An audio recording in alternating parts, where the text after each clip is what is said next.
आइए बच्चों, अभी हम आगे बढ़ते हैं। सबसे पहले एक चीज की जानकारी देता हूँ। मान लीजिए कोई बिंदु है ए, और कोई रेखा है। वो रेखा है, यहाँ से एक रेखा खींच लेता हूँ। रेखा बी सी है, ठीक है। रेखा बी सी। अभी यदि हमें बिंदु ए से रेखा बी सी पर लंब खींचना है तो क्या होगा। एक लंब खींचना है तो क्या करेंगे हम, ए को बी के ऐसे बिंदु से मिलाएंगे, ए को बी बीसी लाइन पर, बीसी जो रेखाखंड है उस पे किसी ऐसे बिंदु से मिलाएंगे कि यहाँ पे जो कोण बन रहा है ना, ये कोण ये कोण ये कोण 90 डिग्री हो। ये आप लोग चांद की सहायता से, प्रोटेक्टर की सहायता से बना सकते हैं। अर्थात किसी भी बिंदु से किसी रेखा पर अगर लंब खींचा जाता है तो वह जो लंब है उस रेखा के साथ 90 डिग्री का कोण बनाता है। यही इसका मतलब हुआ। जैसे यहाँ पे कोई बिंदु है, मान लीजिए P, कोई रेखाखंड इधर है सी टी। अगर इससे रेखाखंड सी टी पर अगर लंब खींचा जाए, ये अगर लंब खींचा जाए तो ये कोण जो होगा वो 90 डिग्री होगा। ये कोण भी क्या होगा, 90 डिग्री होगा, क्योंकि यह तो एक रेखा है।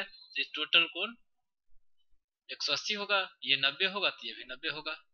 तो हम यह समझते हैं कि किसी भी बिंदु से किसी रेखाखंड पे अगर लंब खींचा जाता है तो वह जो लंब है इसे हम क्या बोलेंगे, इसे बोलेंगे लंब। इसे भी क्या बोलेंगे, लंब। इस लंब को क्या बोलते हैं, परपेंडिकुलर। परपेंडिकुलर।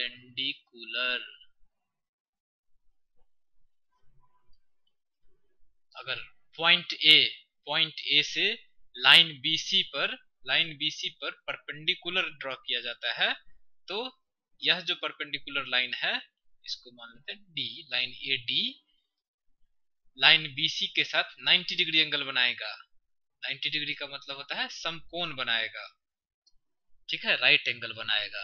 इसको हम लोग राइट एंगल बोलते हैं, यानी कि समकोण। आइए आगे बढ़ते हैं। अभी एक प्रमेय देखते हैं। प्रमेय क्या है, प्रमेय है ये, प्रमेय अर्थात थ्योरम।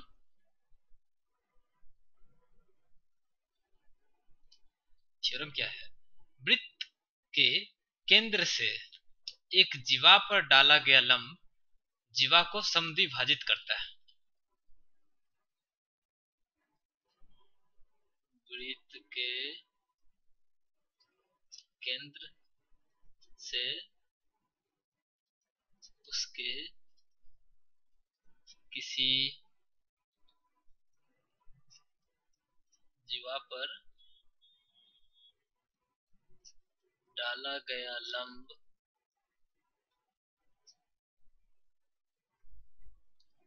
जीवा को समद्विभाजित करता है।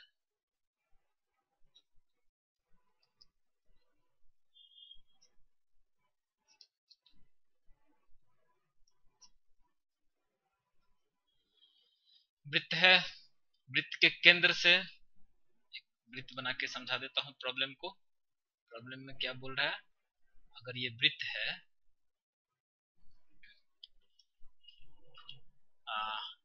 अगर ये वृत्त है तो वृत्त के केंद्र से, वृत्त का केंद्र हो गया मान लीजिए ये, वृत्त का केंद्र O से इसका कोई जीवा ले लीजिए, कोई भी जीवा ले लीजिए, जीवा ये ले खींच लिया मैंने।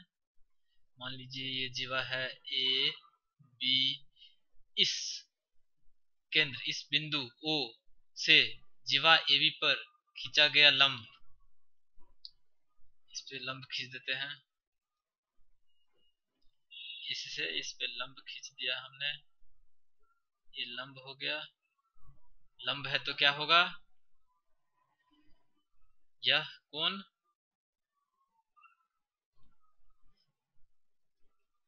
90 डिग्री होगा, यह कोण भी 90 डिग्री होगा।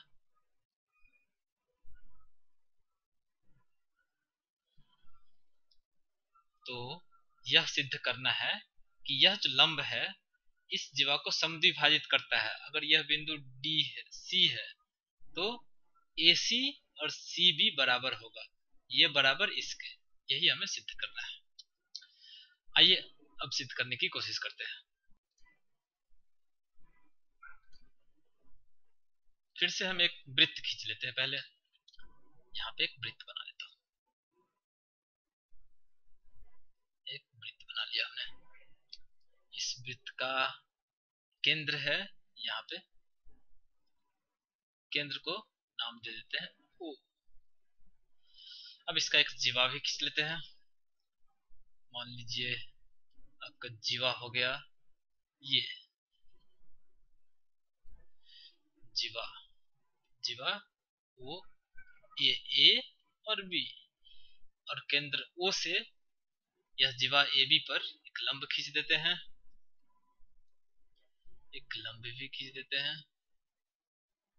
ठीक है, ये लंब खींच दिया, ये लंब खींच दिया, तो ये 90 डिग्री हो गया। 90 डिग्री को ऐसे भी दिखाते हैं। तो हमें सिद्ध क्या करना है, हमें सिद्ध क्या करना है, What we have to prove, हमें प्रूव क्या करना है।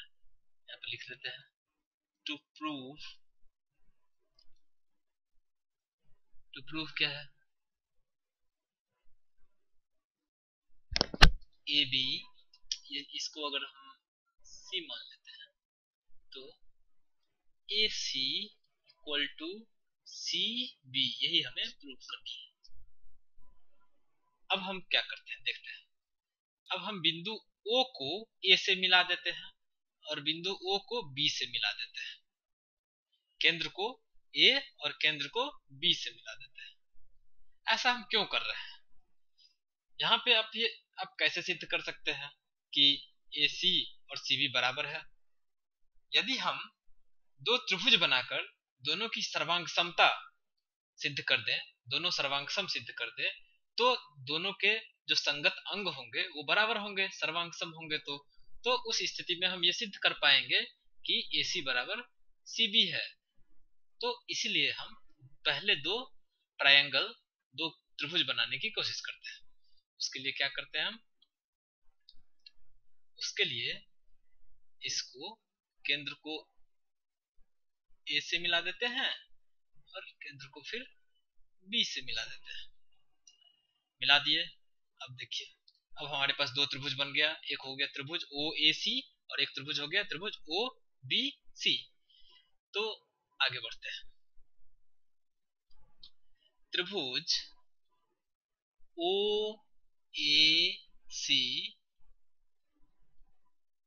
और त्रिभुज OBC में, त्रिभुज OAC और त्रिभुज OBC में क्या सब है देखिए। हम क्या देख रहे हैं, इस दोनों त्रिभुज में ये भुजा जो है, भुजा OC बराबर OC, दोनों भुजा में ये उभयनिष्ठ है, दोनों में कॉमन है। ठीक है,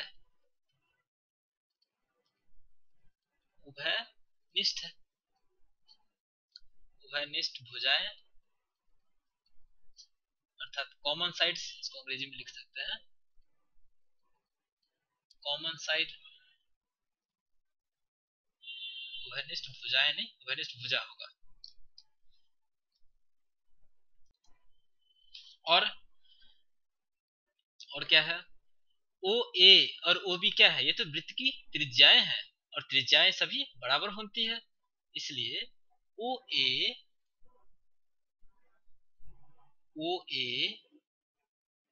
बराबर OB, ये क्या है, ये त्रिज्या है, ये त्रिज्याएं हैं।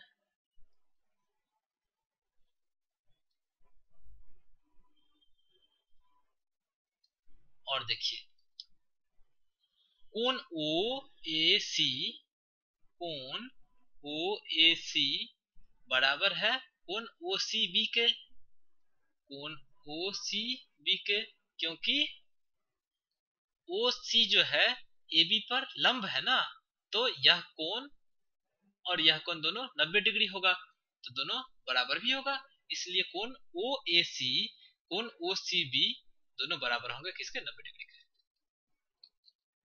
यहाँ पे ये लिखना होगा क्यों हो रहा है ये चीज, क्योंकि ओ सी इज परपेंडिकुलर, ये परपेंडिकुलर लंब का निशान होता है उल्टा T, O C is perpendicular to A B.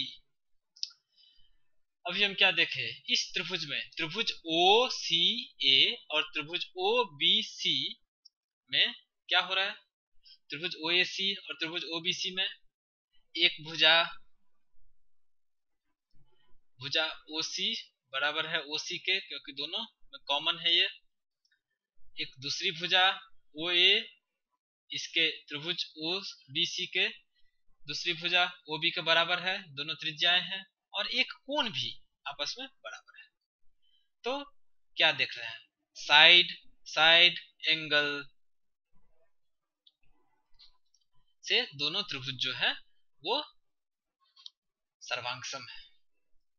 सर्वांगसम होने के लिए क्या चाहिए, दो भुजा या एक कोण, दो भुजा और एक कोण, दो भुजा और एक कोण यदि दोनों त्रिभुज के आपस में बराबर है, एक त्रिभुज के दो भुजा दूसरे त्रिभुज के दो संगत भुजाएं, एक और पहले त्रिभुज के एक कोण दूसरे त्रिभुज के एक कोण के संगत कोणों के बराबर होते हैं, तो दोनों त्रिभुज क्या होते हैं, सर्वांग सम होते हैं।